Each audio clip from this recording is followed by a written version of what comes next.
Today is September 30th. Today's quote is entitled The Wrong Mindset. Focus on what you have, not on what you want. The mindset that says, I'll be happy when this desire is fulfilled, is the same mindset that will manifest itself once that desire is met.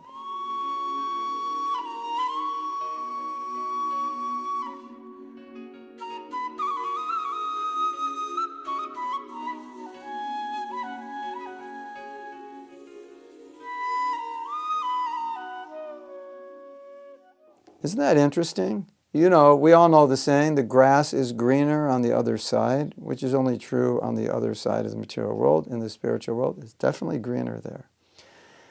And there's a saying, if you think the grass is greener on the other side, maybe you need to water this side, which I would say that water, at least one aspect of that ingredient in water is gratitude or appreciation for what I have. So what this quote is saying is very, very interesting, because this mindset is, I don't have this, I want this, rather than appreciating what I have, but the focus is on what I don't have. And so what's so important about this, is important for us to understand, is that if we have that mindset, then no matter what we get, there's always going to be this point where we'll lack the gratefulness for what we have, and we'll always be thinking about what we don't have. Of course, our modern society is programming us to be dissatisfied.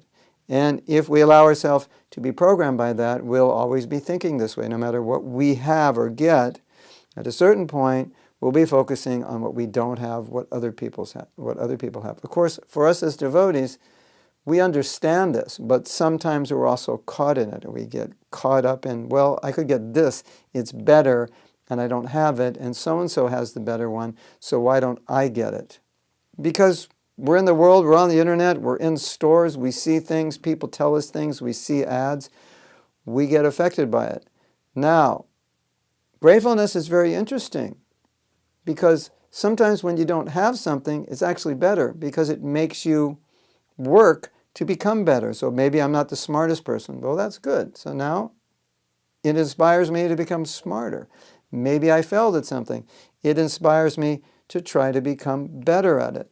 So failure or not having something is not always bad. Sometimes it's good. Sometimes it makes us better. Most of us, I would say all of you who are listening, probably are eating 2 or 3 meals a day, have clothes, and have a roof over your head, which is better than hundreds, I don't know the figures, but hundreds of thousands of people don't. And so, you know, and we have so many problems in America, which we call rich people problems. You know, they have too much and so much, and they're complaining about this and that. It's completely insane. So as you know, our philosophy is be simple and be satisfied with what we have. Now, to not be satisfied is a symptom of a problem in our Krishna consciousness, because the devotee should be satisfied with some service, some little prasadam, a little place to live, Prabhupada's books, some service.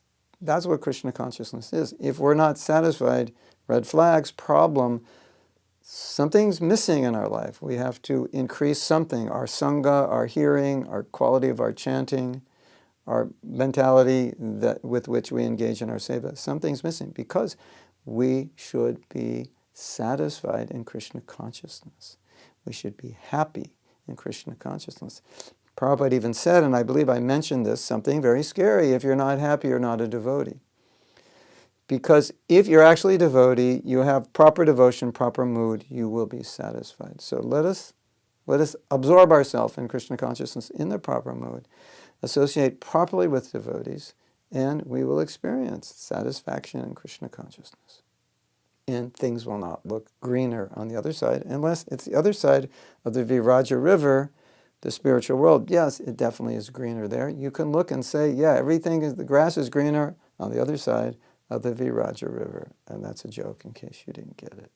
Hare Krishna.